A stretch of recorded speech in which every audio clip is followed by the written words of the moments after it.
மாதரணி பெங்களூரிலிருந்து. இப்போ நான் சொல்ல போகிற கதையோட தலைப்பு வந்து சிலிர்ப்பு. தி ஜானகிராமன் தீஜாவோட ஒரு அற்புதமான சிறுகதை. நிஜமாவே இந்த கதையை படித்து முடித்த உடனே நிஜமாவே நமக்குள்ள ஒரு சின்ன சிலிர்ப்பு வருது. இந்த கதையோட நாயகன் வந்து தன்னோட குழந்தைய பெங்களூரில் விட்டுருப்பார் லீவுக்கு. ஏதோ வேற ஒரு வேலையாக போகும்போது அந்த குழந்தைய அங்கே ரயிலில் கூட்டிகிட்டு வருவார். அப்பாவை பார்த்தோன்னா அந்த குழந்தைக்கு பயங்கர சந்தோஷமாக இருக்கும். ஸோ அந்த ரயிலோட காட்சிகள்லாம் தீஜா ரொம்ப அழகாக விவரிச்சிருப்பார். அந்த பிளாட்ஃபார்ம் எப்படி இருக்குது, மக்கள் எப்படி நடக்கிறாங்க, எப்படி போகிறாங்க அப்படிங்கிறதெல்லாம் அப்படியே நம்ம ரயிலுக்குள்ளே பயணிக்கிற மாதிரியே இருக்கும். ரொம்ப உன்னிப்பாக கவனிச்சிருந்தா தான் இந்த மாதிரியெல்லாம் எழுத முடியும். தீஜாவோட கதைகளில் என்ன நடக்குது அப்படிங்கிற விஷயங்கள் அழகாக இருக்கும். ஸோ அந்த பையனை தூக்கி போயிட்டே இருக்கார். அப்போ அவரை ஏற்றி விட வந்த அந்த பிச்சி மாமா அங்கே நின்றுட்டுருக்காரு. அப்போ வந்து ஆரஞ்சுன்னு விற்றுட்டு போகுது. இந்த பையன் சொன்னான், ஆரஞ்சுப்பா வாங்கி தரேன்டா, வாங்கி தரேன். அப்பா நான் பிச்சு மாமாட்ட ஆரஞ்சு கேட்டேன்ப்பா, வாங்கி தரவே இல்லைப்பா. சரி அவர் எதுக்குடா உனக்கு வாங்கி தரணும், நான் வாங்கி தரேன்ப்பா. அப்பா உனக்கு 100 தானேப்பா சம்பளம், நீ எப்படிப்பா எனக்கு ஆரஞ்சு வாங்கி தருவா? பிச்சு மாமாவுக்கு 900 சம்பளம்ப்பா அப்படின்னு. ஆனால் இல்லைடா, நீ ஆரஞ்சுன்னு கேட்டது அவர் காதில் விழாமல் இருந்திருக்கும்டா அப்படிங்கிறாரு. அதெல்லாம் இல்லைப்பா, நல்லா உழுந்துது, நான் மோட்டார் சைக்கிள் கூட தான்ப்பா கேட்டேன், நான் வாங்கி தரேன்டா, அவர் எதுக்குடா உனக்கு வாங்கி தரணும்? இல்லைப்பா அவருக்கு மனசே இல்லைப்பா அப்படின்னு சொன்னோன்னே அதெல்லாம் குழந்தைக்கு தெரியக்கூடாதுங்கிறதுக்காக இவர் சமாளிச்சுட்டு அந்த ட்ரெயினில் வந்து அப்படியே பயணப்பட்டுன்னு போகிறார். அப்போ நீ எனக்கு மோட்டார் சைக்கிள் வாங்கி தரியா? அப்படியே வாங்கி தரேன். ஆரஞ்சுப்பா வாங்கி தரேன்டா, ஆரஞ்சு வரும்போது வாங்கி தரேன், இப்போ எங்கேயோ தூரமாக போயிட்டான் பாரு அப்படின்னோடனே இப்போ நான் என்னப்பா பண்ணேன்? சரி நீ ஒரு கதை சொல்கிறியா அப்படின்னோடனே சரின்னு கதை சொல்ல ஆரம்பிக்கிறாரு. அதுக்குள்ளேயே அந்த குழந்தை வந்து தூங்கி போயிடுறது. அந்த தூங்கி போகிற அந்த குழந்தைய ரசிக்கிறதுங்கிறது வந்து பெற்றோர்களுக்கே உள்ள ஒரு அழகான ஒரு விஷயம். குழந்தை தூங்கும்போது அது அப்படியே யாரை பிரதிபலிக்குது, தன்னோட அம்மாவையா, அப்பாவையா, பாட்டியவா அப்படின்னு சொல்லிட்டு அதை ரசிப்போம் இல்லையா? அந்த ரசனையை வந்து தீஜா ரொம்ப அழகாக சொல்லியிருப்பார் இந்த கதையில். அப்போ வந்து திருச்சி வரும்போது இந்த குழந்தை வந்து முழிச்சுக்குது. அப்போ ஆரஞ்சு வருது. சரின்னு ஒரு குழந்தை கேட்டானேன்னு ஆரஞ்சை வாங்கி கொடுக்குறாங்க. அப்புறம் வந்து அங்கே ஒரு அம்மாவும் ஒரு குழந்தையும் ஏறுறாங்க. ஒரு குழந்தை மீன்ஸ் ஒரு 10 வயசு குழந்தைன்னு வச்சுக்கோங்களேன், ஏறுறாங்க. ஏறி இது வந்து மாயவரம் போகிற வண்டியா அப்படின்னு. ஆமாம். நீங்கள் இங்கே போகிறீங்க கும்பகோணம். ஓ அப்படியா, சரின்னு ஏறி உட்காடுறாங்க. அது அப்படியே அவங்க பேசிட்டு வராங்க. அந்த குழந்தை வந்து இவனையே பார்த்துட்ருக்கு. அழகான பையன்.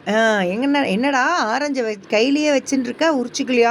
இல்லை நான் உரிச்சிக்க மாட்டேன், நான் ஆற்றுக்கு போனால் அம்மா எனக்கு வந்து அதை உரிச்சு தருவாளே அப்படின்னு சொல்கிறது குழந்தைதானம்மா. அம்மா உரிச்சு தந்து குழந்தை சாப்பிட்றது அப்படிங்கிறது ஒரு என்ன சொல்கிறது, குழந்தைங்களுக்கே உண்டான ஒரு சுகமான அனுபவம் இல்லையா? நமக்கு கூட யாராவது ஒரு பழத்தை உரிச்சு தந்தால் நமக்கு எவ்வளோ சந்தோஷமாக இருக்கும். அது மாதிரி சொல்கிறது.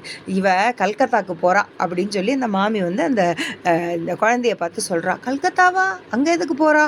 அங்கே ஒரு ஜொர்ஜாத்தில் குழந்தைய பார்த்துக்கணுமா, அதுக்காக போகிறா. குழந்தைய பார்த்துக்க குழந்தையே போகிறதா? என்ன பண்ணுறது, பெரிய குடும்பம் எல்லாம் இருக்குது. ஏண்டிம்மா என்ன சாப்பிட்டு வந்த அப்படின்னு வேறு ஏதோ ஒரு ஆற்றுல இருந்தப்போ வெறும் பழைய சாது பத்தேலா, ரயில் எத்தனை மணிக்கு, இந்த குழந்தை நாயாக உழைச்சிருக்கே, ஒரு பழைய சாதம் தான் போடுவாளா? ஒரு நல்ல சுடுற சாதத்தை போட்டு இந்த குழந்தைய வழி அனுப்பக்கூடாதோ? பெரிய பணக்காரான்னு நினப்போம், ஒன்றும் பண்ணாதுங்க அப்படின்னு சொல்லி அந்த மாமி கரிச்சு கொட்டுறா, திட்டிகிட்டே இருக்கான். அப்புறம் இவன் வந்து இங்கே நிற்கிறது ரயில், ஒரு தயிர் சாதம் வாங்கி தரேளா அப்படின்னு சொல்லி கேட்குறா. சரி நான் அந்த குழந்தையுமே கூட்டின்னு போகிறேன் அப்படின்னு சொல்லிட்டு கூட்டின்னு போனோன்னா அவன் அப்படியே அந்த மாமிக்கிட்டேயும் அந்த குழந்தைகிட்டையும் அவன் பேசிகிட்டே வரான். உடனே உன் பேர் என்னம்மா? என் பேர் காமாட்சி, என்னை குஞ்சுவும் கூப்பிடுவா அப்படின்னு அழகாக சொல்கிறது. நீ எத்தனை வயசுலேருந்து வேலை பார்க்குற, என்னென்ன வேலையெல்லாம் உனக்கு தெரியும்? நான் வந்து வேஷ்டி துவைப்பேன், புடவை துவைப்பேன், பாத்திரம் தேய்ப்பேன், வீடு பெருக்குவேன், குழந்தைய பார்த்துப்பேன், துணியெல்லாம் எடுத்து வைப்பேன், எல்லா வேலையும் எனக்கு தெரியும் அப்படிங்கிறது. இல்லைடா அது இப்படி சொல்கிறதே அப்படின்னு சொல்லிட்டு உனக்கு சம்பளம்லாம் உண்டா அப்படின்னு அந்த மாமிகிட்ட கேட்குறான். என்ன சம்பளம்? 2 வேளை சாப்பாடு போட்டு தீபாவளி ஆனா ஒரு சீட்டி பாவாடை எடுத்து தருவா. குழந்தைய பார்த்துக்கிறதுக்கு அத்தனை வேலையை வாங்குறா. என்னமோ போங்கோ அப்படின்னு சொல்லி சொல்கிறது. இந்த குழந்தை கல்கத்தா போகாட்டா நானே கூட வச்சுப்பேன் அப்படிங்கிற அந்த மாமா.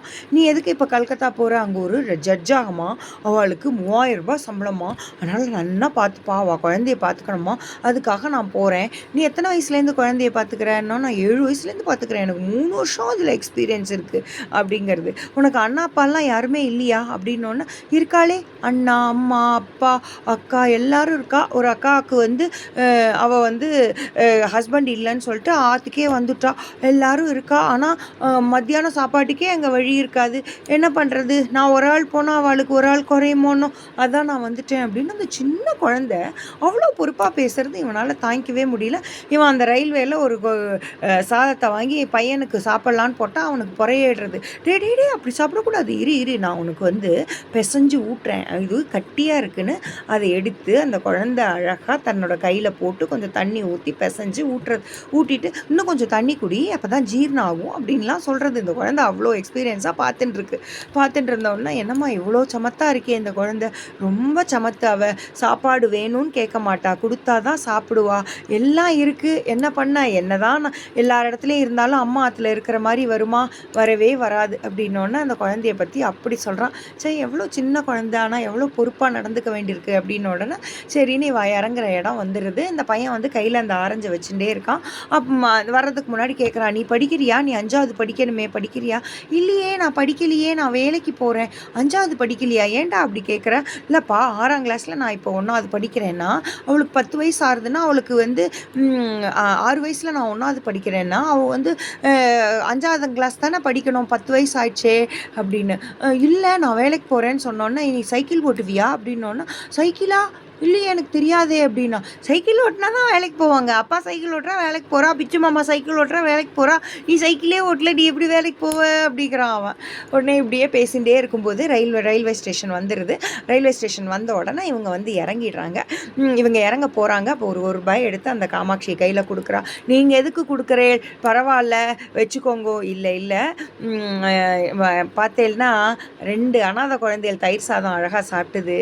ஒரு குழந்தை வந்து ஆனால் அதை நான் ஒரு பேச்சுக்கு சொல்கிறான். ஒரு குழந்தை இன்னும் கொஞ்சம் நேரத்தில் அம்மாவை பார்க்க போகிறது, தான் பையனை சொல்கிறான். இன்னொரு குழந்தை ரொம்ப தூரம் போகிறது அம்மாவை பார்க்காம, 2மே அம்மாவை பிரிஞ்சு இருந்தால் அனாதைகள் தானே அப்படின்னு சொல்லிட்டு ரொம்ப அழகாக தீஜா அந்த வரிகளை வந்து எழுதியிருப்பார். நிஜமாலுமே நினச்சி பார்க்கும்போது அம்மா இல்லாத நாம கூட அப்படியோ அப்படின்னு சொல்கிறதுக்கு தோணும். அதுக்கப்புறம் என்ன பண்ணுறாரு அப்படின்னா, இந்த பையன் 1 ரூபா கொடுத்த உடனே இந்த பையன் என்ன பண்ணுறான், அப்பா என்கிட்ட இருக்கிற ஆரஞ்சையும் நானும் கொடுக்கட்டுமா அப்படின்னு உடனே, நீ அம்மா உரிச்சு தரணும்னு வச்சிருக்கியேடா குழந்தைன்னா, பரவாயில்ல அப்படின்னு அந்த குழந்தை கொடுத்துட்டு வந்துடுறான். ஏனோ தெரியல அவனுக்கு அந்த குழந்தைய வந்து கட்டி அணைச்சிக்கணும் போல இருக்குது. இவர் கொடுத்த உடனே அந்த குழந்தையும் கொடுத்துருக்கான் அப்படின்னு சொல்லிட்டு கட்டி அணைச்சிக்க முடியலன்னு சொல்லிட்டு அந்த குழந்தைய அப்படியே தன்னோட தோளில் தூக்கி அப்படியே கை 2யும் வச்சு அந்த கட்டி அணைச்சிட்டு எடுத்துன்னு போகிறாருன்னு தீஜா ரொம்ப அழகாக இந்த சிலிர்ப்புங்கிற கதையை முடிச்சிருப்பாரு. நன்றி, வணக்கம்.